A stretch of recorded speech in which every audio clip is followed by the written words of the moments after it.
Bonjour à tous, nous poursuivons avec la 8e Mishnah de notre 3e Perek. La Mishnah nous enseigne ici Anotel Seor, Meissa Shel Hurama Chalata. Nous avons une pâte, et cette pâte, on n'a pas prélevé la chala. Il y avait la quantité de farine nécessaire pour pouvoir prélever la chala. Donc on a une pâte, il y a une quantité de farine qui correspond à 5 quarts de cave, comme nous l'avons vu, pour pouvoir prélever la chala. On n'a pas prélevé la chala, on a laissé cette pâte fermenter un peu plus, et on va maintenant prendre de cette pâte une partie qui va devenir maintenant de la levure pour une autre pâte.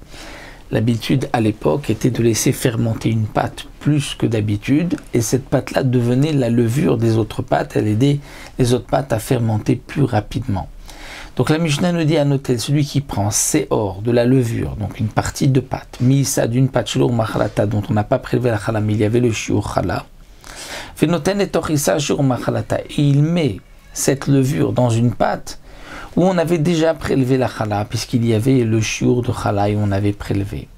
Donc nous avons maintenant un problème, c'est que dans cette pâte où on a déjà prélevé la chala, il y a à l'intérieur une partie, donc ce morceau de pâte qui sert de levure, qui elle est tevel à chala, puisqu'on n'a pas prélevé la chala. Que va-t-on faire? Alors, si nous avons parnassa, c'est-à-dire que si nous avons de la farine par ailleurs, à part cette pâte, et qu'on peut faire une autre pâte, et on va de cette manière associer, donc là, le Barthénora lui nous dit on va amener donc de la farine, comme le chiour qu'on a besoin d'associer à cette partie de levure, qu'il y ait en tout 5 quarts de cave qui est le chiour chala. On va pétrir cette pâte. Imaginons, pour donner un exemple, que cette levure correspond à 1 quart de cave. Donc maintenant on va prendre 4 quarts de cave, on va pétrir la pâte, et on va la mélanger avec la pâte où il y a la levure.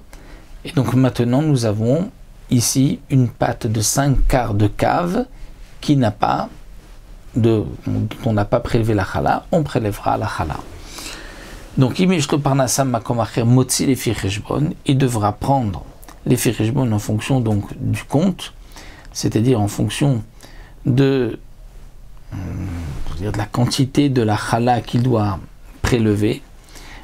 Sinon, s'il n'a pas d'autre farine, alors il prélèvera la chala 1/24e de toute la pâte qu'il a devant lui. C'est-à-dire que si il a de la farine à côté, qu'il va pétrir une pâte, et que donc maintenant il va prélever sur cette pâte et en même temps aussi sur la levure dont on n'a pas encore prélevé la chala, donc il prélèvera 1/24e de ces 5 quarts de cave qu'il a, mais il ne prélèvera pas en proportion de la pâte dont on avait déjà prélevé la chala.